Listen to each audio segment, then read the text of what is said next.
गोस्वामी तुलसीदास जी का जन्म संवत 1589 में, पहले तो डिस्ट्रिक्ट बांदा था। बांदा डिस्ट्रिक्ट उत्तर प्रदेश में राजापुर नामक गांव था। इस समय तो चित्रकूट जनपद बना दिया है। पूरी कर लो। चित्रकूट जनपद में बाबा का जन्म हुआ था। लेकिन महाराज बड़ी बात तो ये है, जब गोस्वामी जी का जन्म हुआ था तो जन्म 9 महीने में बच्चे का, महिला जन्म बच्चे को 9 महीने में देती है, लेकिन बाबा जी का जन्म 12 महीने में हुआ। 12 मास में इनका जन्म हुआ। और जब इनका जन्म हुआ था तो महाराज जी बाबा के सारे दांत थे, जन्म से ही इनके दांत थे।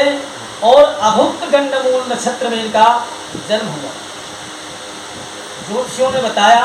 और एक खासियत और थी, जब इनका जन्म हुआ था तो बच्चा जन्म लेकर के रोता है, लेकिन ये रोए नहीं थे। इनके मुंह से राम की आवाज़ आई थी, जय श्री राम, जय श्री राम, जय श्री राम।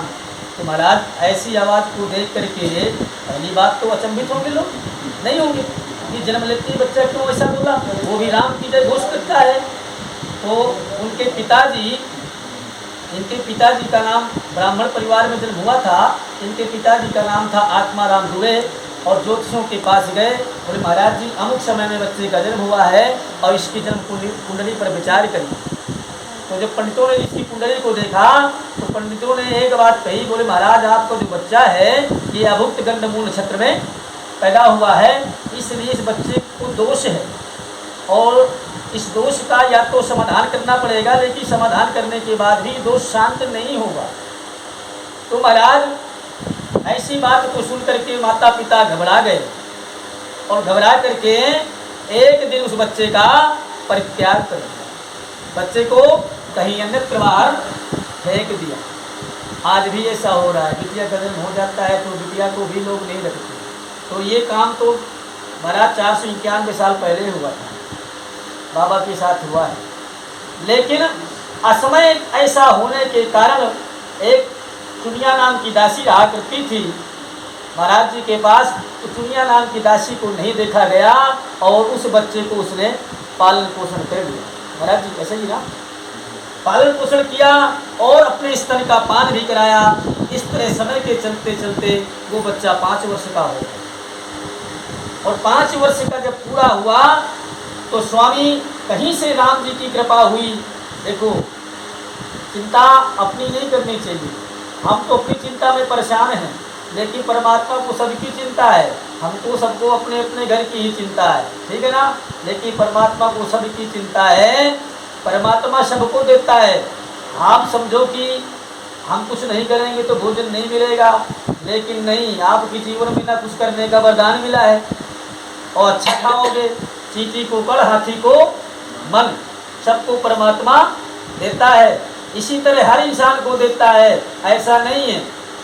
एक समय भगवान नारायण के सामने थाली परोस करके लक्ष्मी जी ने दे दिया और नारायण के मन में आया, अरे मैं तो भोजन कर रहा हूँ लेकिन मेरा कुछ जीव ऐसे हैं जिनको भोजन नहीं मिला।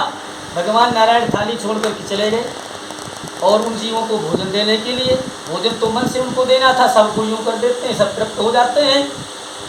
तो महाराज नारायण थोड़ी देर में आए, बोले महाराज भोजन दे दिया, बोले सबको दे दिया। इसके बाद स्वयं प्रसाद ग्रहण करते हैं। अगले दिन लक्ष्मी ने चालाकी करी और कुछ कीड़ियाँ उठा करके एक डब्बे में बंद कर दी। और जैसे ही नारायण भगवान का समय आया प्रसाद पाने का, तो जैसे भोग लगाया बैठे, लक्ष्मी जी को तो वो अहंकार की बात याद थी। बोले महाराज भोजन सबको दे दिया, बोले सबको दे दिया।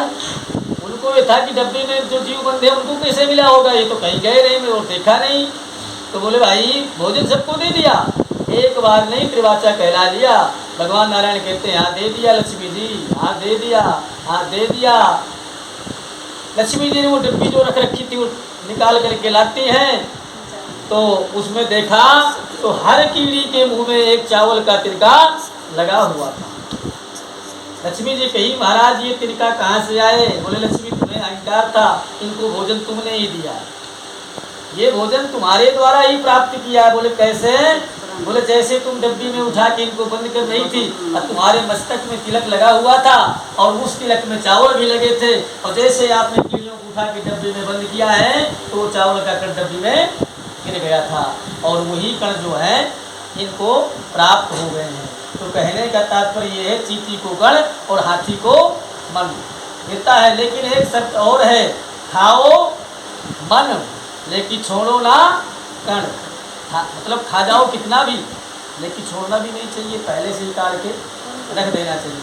तो महाराज तुलसीदास जी के जीवन में माता जी चली गई, पिताजी चले गए समय, लेकिन चुनिया नाम की दासी ने तुलसीदास जी को अच्छी तरह से पालन पोषण किया, और पोषण करके जैसे ही 5 वर्ष के होते हैं, महाराज राम जी की कृपा से बहुत पहुँचे हुए संत स्वामी नरहरिया दास जी आते हैं और उनकी शरण में तुलसीदास जी चले जाते हैं।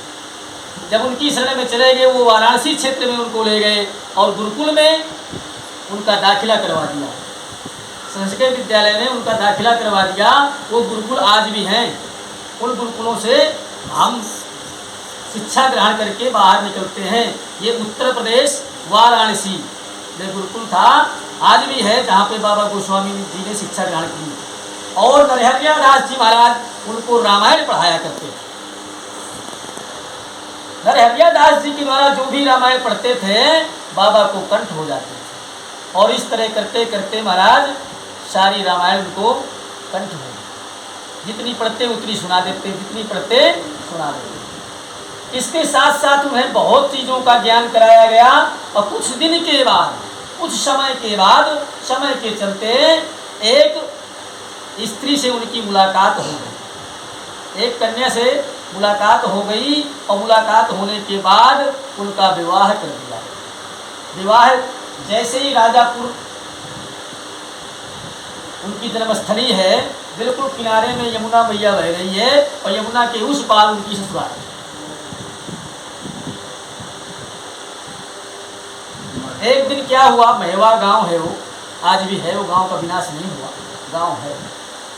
तो एक दिन क्या हुआ, उनकी पत्नी कुछ रूस करके, पत्नी रूसती है तो कहाँ जाती है, क्लियर बोलो ना आप, माइक हाँ। तो बोले भाई रूस करके अपने मायके चली गई, और गोस्वामी जी पत्नी से बहुत प्रेम करते थे, और प्रेम करना भी चाहिए, तो उनसे रहा नहीं गया बिना पत्नी के। तो एक दिन वो रात में यमुना में तो नाव भी नहीं मिली, लेकिन एक मरा हुआ मुर्दा जो है यमुना मैया में तैर रहा था, और उन्होंने सोचा ये कोई लकड़ी पड़ी है, लकड़ी का सहारा ले लूँगा और यमुना मैया को पार कर जाऊँगा। उस मुर्दे का ही सहारा लेकर के धीरे धीरे हवा चल रही थी, और हवा के सहारे उस पार चले गए। महाराज जब वहाँ पहुँचते हैं, पहली बात तो ससुराल का काम है, फिर रात है, रात में किसी को आवाज़ देना भी गलत है। उन्होंने सोचा ऐसा करना बेकार है, तो उस समय कच्चे मकान रहा करते थे, हमने कच्चे मकान में रहे, आज भी हमारे कच्चे मकान हैं। तो पहले का समय तो और भी कुछ और था। तो महाराज कच्ची दीवारें थी, छोटी छोटी दीवारें बनी हुई थी। बाबा ने सोचा कि दीवार को छलांग से कूद जाऊं, तो महाराज कूदने की स्थिति नहीं थी। तो वहाँ पर एक रस्सी लटक रही थी, तो उस रस्सी नहीं थी, वो तो साक्षात काला नाग था, लेकिन बाबा ने उसको रस्सी समझ करके, बेले समझ करके और पकड़ करके उस पार चले गए। और जब वहाँ चले जाते हैं तो अपनी पत्नी से मिलते हैं। जैसे पत्नी देखती है अपने स्वामी जी को, बड़ा उनको झटका दिया। बोले अरे आप इतने हड्डी मांस के शरीर पर मोहित होकर के आपको ये पता नहीं कि आप कैसे आए हो, रात्रि का समय है, आप कैसे आए हो बताओ। महाराज जी ने कहा वो तो मैं किसी को जगाया नहीं, हम कहा जगाऊंगा तो और भी घर परिवार के जान जाएंगे, उठ जाएंगे। वो तो एक दीवार के सहारे रस्सी लगी थी और मैं रस्सी को पकड़ के आ गया। जब जा कर के वहाँ देखा तो काला नाग अटक रहा। बोले अभी दुर्घटना हो जाती क्या करती। और बोले फिर यमुना से कैसे आए हो।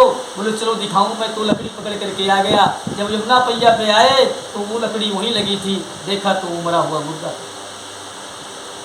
बोले आप इतना पत्नी से मिलने के लिए व्याकुल हो गए और इतना पुरजोर कहीं आप यदि भगवान के भजन में देते प्रभु के भजन में देते तो आपकी जूड़ी बदल जाती और आपका जीवन धन हो जाता। महाराज पत्नी से वैराग हो गया, पत्नी ने ही वैराग्यवान बना दिया बाबा तुलसीदास जी को। और शास्त्र कहता है, रामचरितमानस प्रमाण देती है कि महाराज जी के एक पुत्र भी हुआ था जिसका नाम तारक था, और कुछ दिन बाद ही उसका देहांत हो गया है। आगे तुलसीदास जी का परिवार नहीं चला। महाराज तुलसीदास जी को वैराग हो गया और पुनः वाराणसी क्षेत्र चले।